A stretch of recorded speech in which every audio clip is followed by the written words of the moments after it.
Throughout history, war has been and is the ultimate destroyer of life and property. In Matthew 24, Jesus actually says that in the latter years, the very time in which we now live, will be marked by, among other things, an increase in wars and rumors of wars.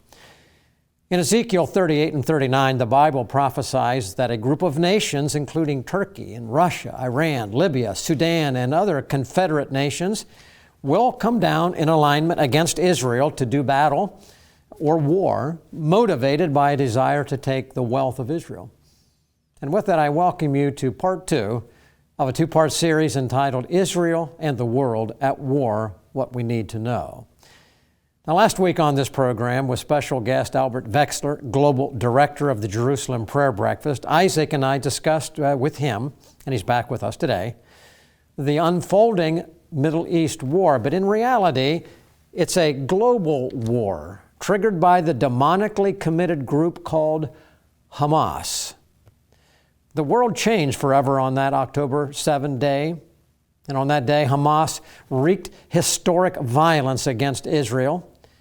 And while that particular day was a surprise, the attack against Israel and the violence and cruelty manifested against Israel was no surprise to all who are alert. And since that day, sister groups such as Hezbollah, the Houthis in Yemen, and the other nations as they align against Israel, they have all restated over and over and over again their commitment to the destruction of Israel, to the eradication of all Jews and the death of America. They're all put together. I also shared last week how that the Hebrew word Hamas occurs over 60 times in the Old Testament, and it's translated as violence or cruelty. And that's what they're doing. Now today in part 2, we want to build upon last week's program and look ahead to the further unfolding of prophecy and the significant underlying actions we're seeing through the lens of religious eschatology. Now, there's another biblical principle at work as well in these days that arises from clear warnings given by God to Israel way back in the Old Testament, Deuteronomy chapter 28 and other places. And that warning is that any nation once knowing God but then walking away from Him would experience the judgment of God in the form of very specific forms of pestilence and pandemic and famine and bizarre weather, and ultimately concluding in war that would destroy the nation. Now, that happened to Israel in the past. God's now brought them back, and we're now going into part 2 of biblical prophecy. But what's confronting America today is we are being touched by that prophecy. It's what's going to happen to all ungodly nations at the end of the tribulation, as spelled out in Psalm chapter 2, when God Himself wages battle and defeats the devil and the Antichrist nations who have aligned with Him.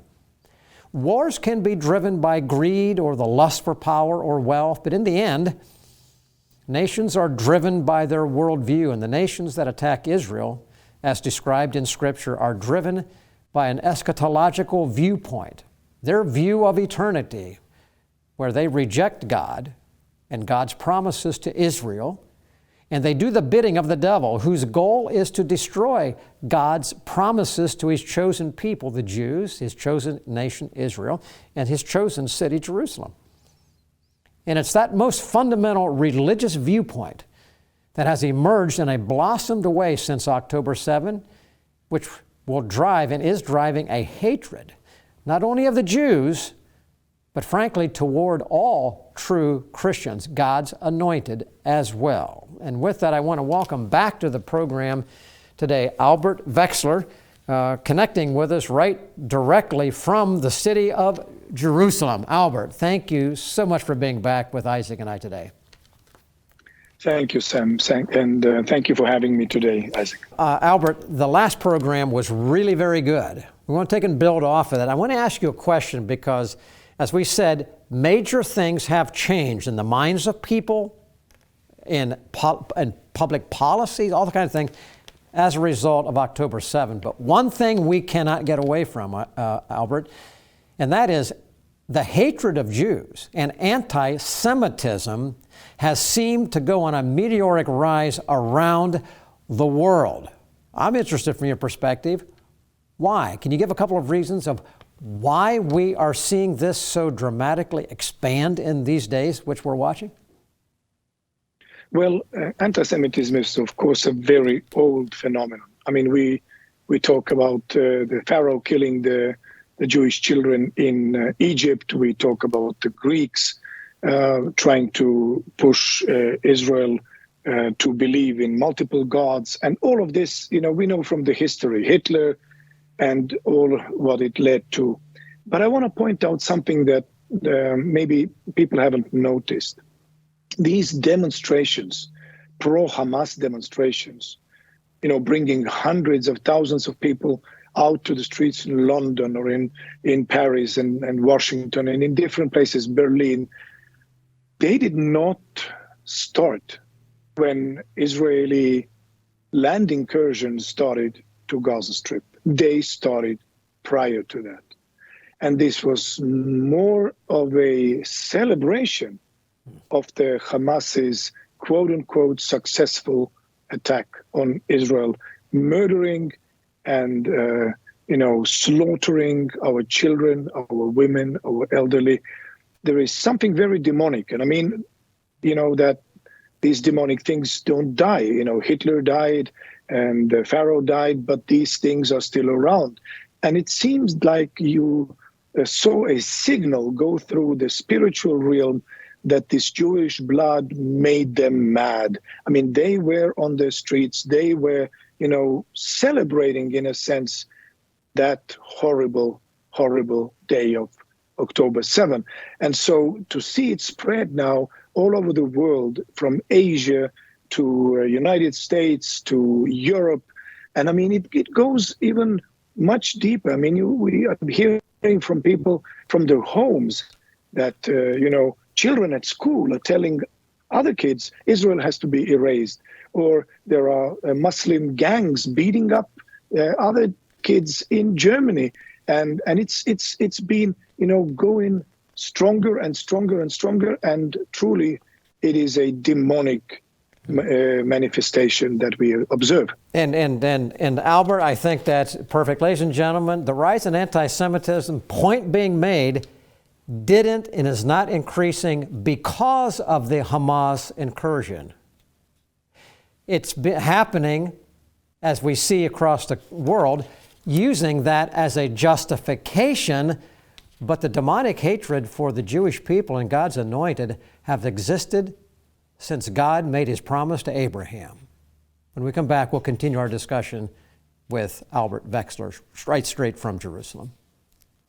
Truth, flexible or permanent? The Bible, ancient history, or powerfully relevant? Culture, a reflection of enlightenment or warning signs? The pastor, commentator, or frontline combatant? Every day, American Pastors Network speaks to these questions where and when they matter. With hundreds of affiliate radio stations nationwide, a website and mobile app screening today's headlines through the twin lenses of the Bible and the Constitution, educating, informing, equipping. This is the American Pastors Network. The time is now to stand in the gap for truth.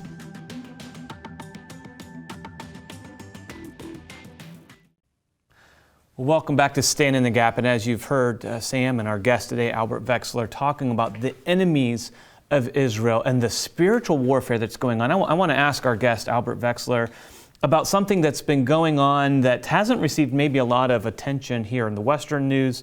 But speaking of enemies of Israel, over in Iran, and I believe even at a shrine in Iraq, but at the Meza shrine in Iran, a black, kind of a special black flag has been raised over the shrine. And for many Muslims, they believe, sometimes they will say they believe in a Messiah, and they call it the Mahdi. And their version of Messiah is what we believe, especially in the New Testament, is pointing to an anti-Messiah or an antichrist. And it's someone who will come back and their Islamic teaching, he'll come with the official order to kill the non-Muslims worldwide, attacking Jerusalem, killing Jewish people, and blood running in the street.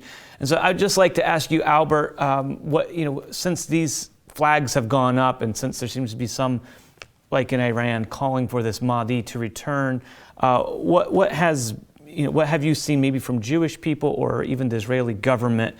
How they look at that? Are they seeing this and are they interpreting it in any special significance? I am not sure that this has really reached the understanding of our government yet. Of course, they know that we deal with a murderous entity like Hamas, and they understand that there is a religious motivation behind these things. But again, coming to your question, I mean, we are talking about a eschatology and the theology of Shia Islam that basically is looking to creating a world chaos. And of course, Iranian nuclear ambitions would perfectly serve that end, to create a chaos so that their redeemer would come. It would work really good if you have a nuclear weapon. So in that sense, you need to understand, and obviously secular people have a hard time understanding these things. There is a spiritual force, there is a spiritual motivation, and it stirs up the Muslims all over the world. And so this dimension, the spiritual dimension, has to be spoken about, has to be understood, and because it will not disappear, and it will not just end when people have better life or better economic conditions. I mean, Osama bin Laden comes from a billionaire family. I mean, those people who flew into the Twin Towers, they were not poor. They had no land to conquer. They had no problem. They had a religious problem, and this was their religious solution. So to see how it has now, spread all over the world, the extent of it, that's what has been a wake-up call for many, many nations, many, many people. They have understood that they have received people with this Muslim background worldview into the very heart of Europe, into the very heart of the nations that used to be Christian nations. And of course, it is not hard to predict what will happen next, because this is what they're saying from the very beginning. They say, we will kill all the Jews, we'll take Jerusalem, and then when we have finished with the Sabbath people, we will come to the Sunday people. The whole world must become an Islamic caliphate. And Albert, what Isaac just asked you, and I think if our viewers right now are watching us, walk away with that. This conflict, regardless of what you're hearing, ladies and gentlemen, on secular news, this is not a political conflict. This is spiritual, right to its heart.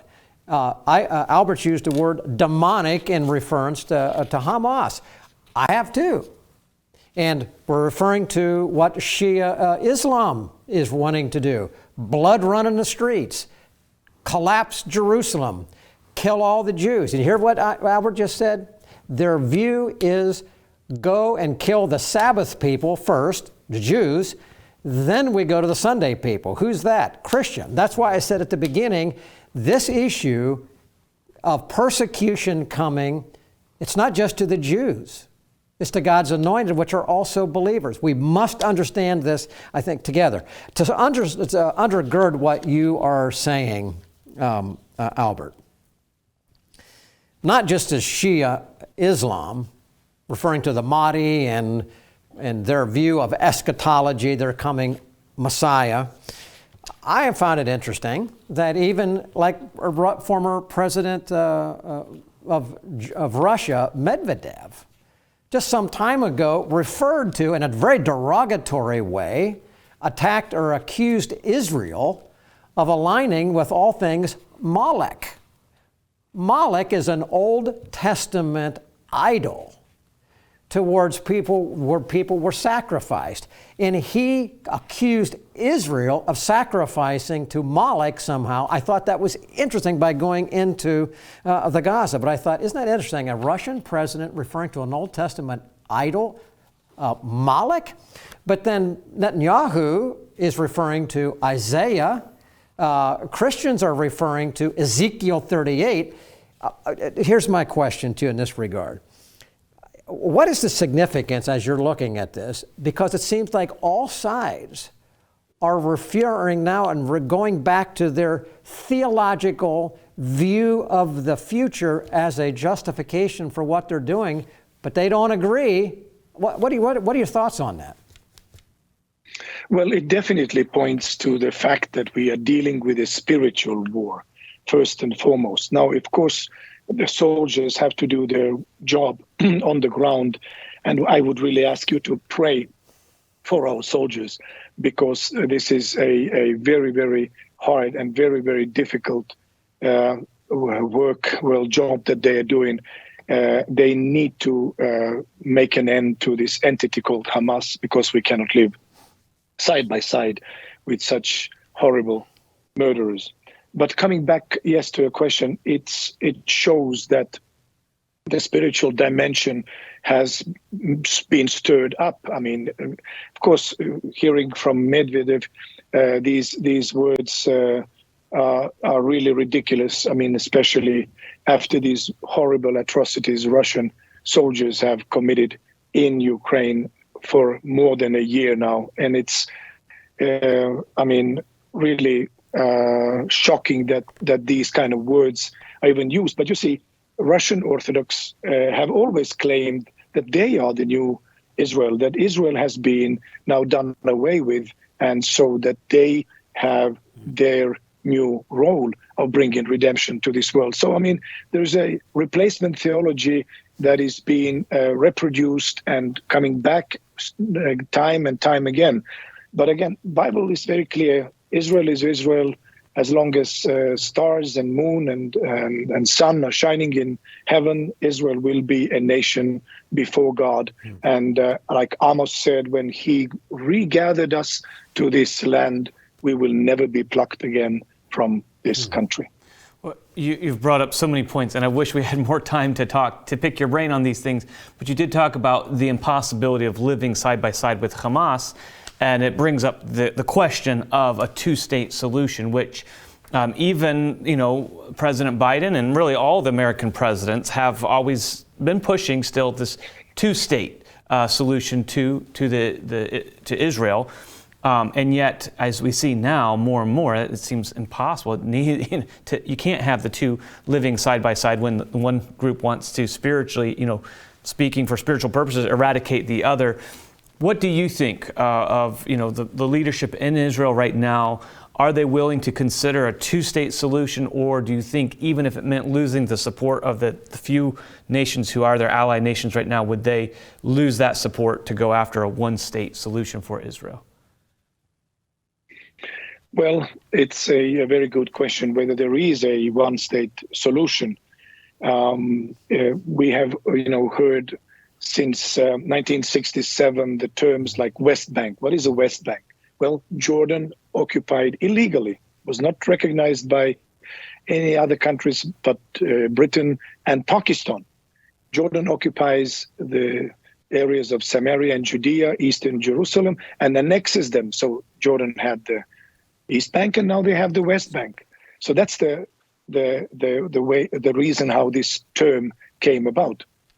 Now, they have never really given up on these territories, and they have never given up on the idea of destroying the state of Israel. The PLO, they had something called phased plan. So what did they mean? They said any steps that Israel will take, any territories we will get, we will use them as spearheads, bridgeheads, in order to destroy the state of Israel. They've never really changed their mind. So with whom should Israel even talk to?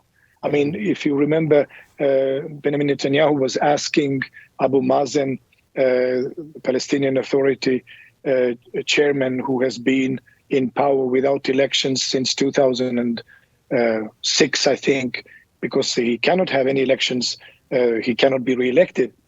He has always asked him, do you recognize the Jewish state? Do you recognize the right of the Jewish people to exist as a country, as a state?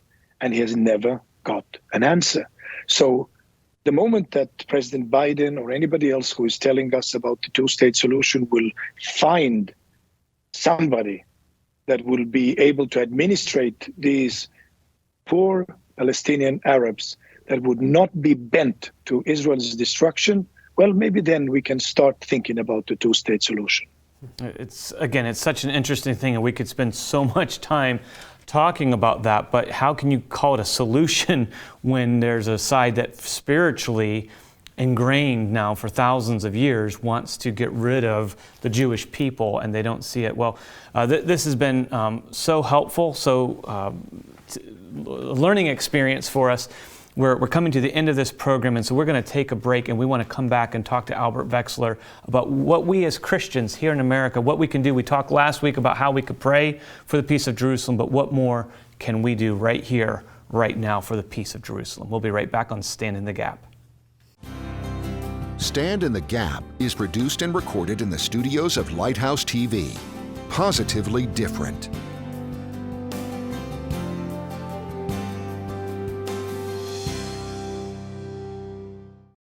Watch Lighthouse TV wherever you go. Available on Roku, Amazon Fire TV, and Apple TV.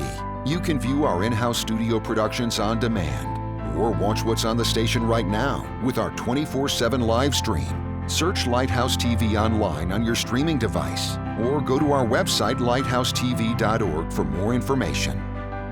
Lighthouse TV. Positively different.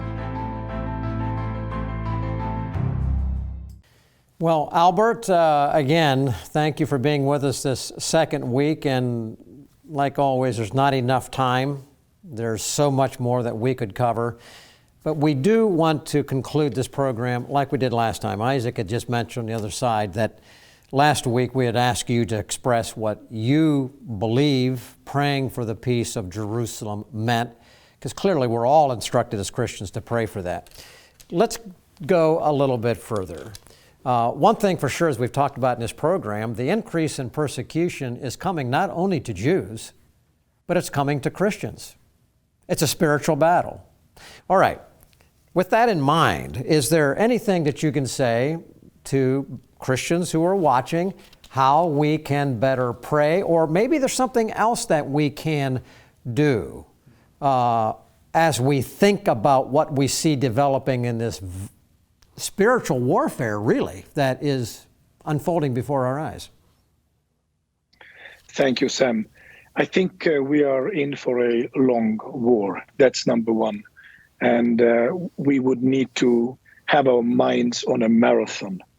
I mean, we should plan prayer meetings, we should plan fasting, and we should really ask the Lord when to take these steps. Now, we know from the Bible, Esther, she fasted and prayed.